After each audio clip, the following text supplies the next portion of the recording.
আসসালামু আলাইকুম। কেমন আছেন সবাই? আশা করি যে যেখানে আছেন আল্লাহর রহমতে ভালো আছেন। আমিও ভালো আছি আলহামদুলিল্লাহ। আজকে নতুন আরও একটি ড্রেসের ভিডিও নিয়ে আপনাদের সাথে চলে আসলাম। দেখতেই পাচ্ছেন আমি কিন্তু আজকে পুরোপুরি রেডি হয়ে বসে পড়েছি। একেবারে বেশ কিছুটা আপনাদেরকে সেলাই করে দেখিয়ে দেব বলে। এখানে কিন্তু একই সাথে আমি বেশ কিছু সেলাই করব। আপনারা যদি ভিডিওটা ভালো করে দেখেন তাহলেই এই সেলাইগুলো শিখে নিতে পারবেন। তো এটা হলো কিন্তু একটা নতুন ড্রেস যেটা ঈদের জন্য রেডি করা হচ্ছে। আর এটা ডিজাইনটাও আলাদা হবে, যদিও আজকে আমি পুরোটা দেখাবো না। তারপরেও আপনাদেরকে সেলাইটা শুধু শেয়ার করতে যাচ্ছি। দেখতে পাচ্ছেন আমি কিন্তু এখানে সাদা রঙের সুতা ব্যবহার করে মাছ কাটা সেলাইটা দিচ্ছিলাম। এটাকে মাছ কাটা সেলাই বা ফিশবোন স্টিচ দুইটাই বলা যায়। আর এটা কিন্তু এই সেলাইটা কিন্তু বেশ সুন্দর। আর এটার বিশেষত্ব কি জানেন? এটার ব্যাক পার্টটাও কিন্তু একটা সেলাই হয়, সেটা হলো সুজনি সেলাই। এটা দুই দিকটাই কাজে লাগে। তো আমি আজকে ভাবলাম যে সবসময় সুজনি সেলাইটা করা হয়, তো এই ড্রেসটাতে আমি ওপর দিকেই মাছ কাটা সেলাইটা দিব। আর এখন যেটা দিচ্ছি এটা কিন্তু খেজুর পাতা সেলাই। এটা দিয়ে আমি এইটা মানে পাতার মতো এই সাইজটাকে ভরাট করে নেব। আর আগার দিকটাতে এখানে সুজনি সেলাই দিয়ে একটু রাউন্ড শেপটা দিয়ে দেব। তো যাই হোক, আজকে আমি এই ভিডিওটা করার মূল উদ্দেশ্য হলো যাতে কিছু আপু আছেন যারা সেলাই পারেন না, তারা কিন্তু এটা দেখলেই ভালো করেই সেলাইগুলো করতে পারবেন। আমি কিন্তু খুবই নর্মাল সেলাই দিয়ে ড্রেসগুলো দেখিয়ে দিচ্ছি। এই তো আগাতে যে সেলাইটা দিলাম এটাকে ফ্রেঞ্চ নট বলা হয়, এটাকে গিট সেলাইও বলা হয়। তো যাই হোক, আমি এই ড্রেসটা কিন্তু একটা টু পিচ রেডি করছি, যেটা জামবেগুনি কালারের ভেতরে আছে। আর কালারটা এতই সুন্দর, ক্যামেরাতে একেবারে অ্যাকিউরেট কালারটা আসছে না, মানে মাঝে মাঝে আসছে, মাঝে মাঝে আসছে না। এটা কিন্তু একেবারে জামবেগুনি কালার, দেখতে অনেক সুন্দর। আর এই তো দেখতে পাচ্ছেন আমি বেশ খানিকটা কাজ করে ফেলেছি। এই বর্ডার লাইনগুলো সবগুলোই কিন্তু মাছ কাটা সেলাই হবে। আর যেগুলো পাতা কলকার মতো আছে ওগুলো সবগুলোই আমি এই একই নিয়মে করব, যেভাবে আপনাদেরকে দেখিয়ে দিলাম। এখন এই বড় ফুলটা সেলাই করছি, এটা কিন্তু আমি খেজুর পাতা দিয়েই ভরাট করব। 4টা বড় বড় খেজুর পাতা দিব, এইভাবে করে কিন্তু এই ফুলটা কমপ্লিট হয়ে যাবে। আর এই সাথে কিন্তু আমি এই ড্রেসটাতে সিকোয়েন্সও ইউজ করব।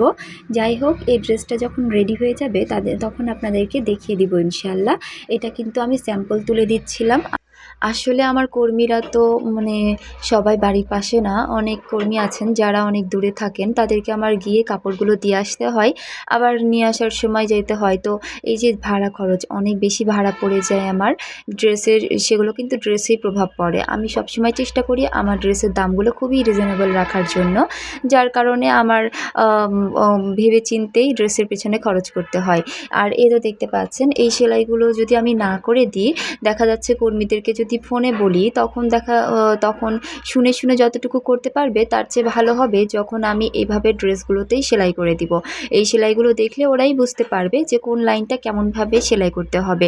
এই জন্য আমি সবসময় চেষ্টা করি প্রত্যেকটা ড্রেসে একটু হলেও স্যাম্পল তুলে দেওয়ার। তো যাই হোক, অনেক সময় দেখা যায় যে একই রকমের একই ডিজাইন আমি 2টা 3টা ড্রেসে করছি একসাথে বা তার চেয়ে বেশি। তখন মানে একের অধিক যখন একই ডিজাইনের কাজ করি, তখন আমার যে কোনো একটাতে একটু স্যাম্পল তুলে দিলেই হয়। প্রত্যেকটা যে তুলে দেওয়া লাগবে এমন কোনো মানে নেই। কিন্তু যখন একটা ডিজাইন একই রকম হয় তখন তো প্রত্যেকটা ডিজাইনে আমাকে ছবি মানে একটু করে স্যাম্পল তুলে দিতে হয়। এটা কর্মীদের সুবিধা হয় আর আমারও ভালো হয়, বারে বারে ওদেরকে বোঝাতে হয় না। তো যাই হোক, অনেকে আছেন কথা বুঝতে পারেন না, তারা আবার সেলাইগুলো দেখলে ঠিকই বুঝে নেন। কারণ যারা যেই কাজে পারদর্শী তারা তো সেটার একটু দেখলেই বুঝবে। যাই হোক, কথা বলতে বলতে প্রায় অনেকটাই আমি কাজ করে ফেলেছি। আমি এই বর্ডার লাইনটা তো আপনাদেরকে দেখিয়ে দিলাম কেমন করে হবে। এবারে দেখিয়ে দিব এর ওপরের কাজগুলো কিভাবে করতে হবে আর ডিজাইনটা কেমন। তো আমি কিন্তু প্রত্যেকটা পাতার মাঝে মাঝে আবার যে ফাঁকা জায়গাটা আছে সেগুলোতে একটা করে টানা দিয়ে ফ্রান্স নট দিয়ে দিচ্ছি, যেটা ফুলের সৌন্দর্যকে আরও বৃদ্ধি করবে। আমি সবসময় চেষ্টা করি যে কোনো কাজ শেষ করার পর ভালোভাবে গিটটা দিয়ে সুতাটা কেটে নেওয়ার। তো আমার কর্মীদেরকেও আমি এমনটাই বলি। আসলে পেছন সাইডে অনেক সুতা ঝিলমিল করলে ভালো লাগে না, তখন ড্রেসটার সৌন্দর্য নষ্ট হয়। আর এই তো দেখতে পাচ্ছেন এই প্রত্যেকটা লাইন নিয়ে আমি আপনাদেরকে বুঝিয়ে দেওয়ার চেষ্টা করছি। প্রত্যেকটা লাইন কিন্তু একইভাবে সেলাই হবে, যেহেতু বর্ডারটা একই সেহেতু কর্মীরাও বুঝতে পারবে, এখানে কোনো প্রবলেম হবে না। যাই হোক, আমি কিন্তু আজকে আপনাদেরকে দেখিয়ে দিলাম কাজটা কেমনভাবে করতে হবে।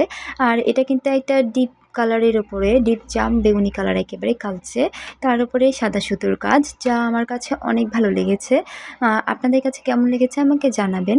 আর এটা কিন্তু মাঝকাটা সেলাই দিয়ে আমি কলকাটাকে ভরাট করে নিব।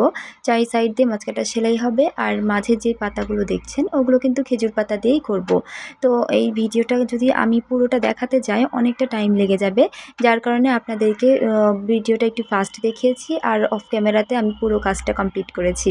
তারপরে আপনাদেরকে আবার দেখিয়ে দিচ্ছি। দেখুন এবারে আমি কিন্তু 4 সাইড দিয়ে যে সেলাইটা দিচ্ছি, টানা টানা যে সেলাইটা দিচ্ছি, এটাকে গম সেলাই বলে। আমরা মানে গম সেলাই বলে এটাকে ডেকে থাকি। তো যাই হোক, এই গম সেলাইটা কিন্তু যে কোনো কাজের সৌন্দর্যটাকে আরও বেশি বৃদ্ধি করে বলে আমার মনে হয়। কারণ দেখুন, এই কলকাটাতে যখন 4 সাইডে গম সেলাইটা দিয়েছি তখন এই কলকাটা দেখতে আরও বেশি সুন্দর হয়ে গিয়েছে।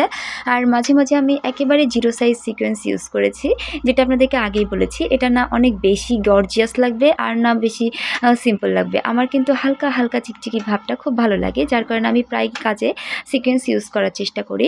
যাই হোক, আমার কাজগুলো যদি ভালো লেগে থাকে তাহলে আমাকে একটা লাইক করে দিবেন। আর কোনো কিছু জানার থাকলে বা কোনো কিছু বলার থাকলে আমাকে কমেন্ট করবেন। আর আমার চ্যানেলে নতুন হয়ে থাকলে সাবস্ক্রাইব করে পাশে থাকবেন। ধন্যবাদ।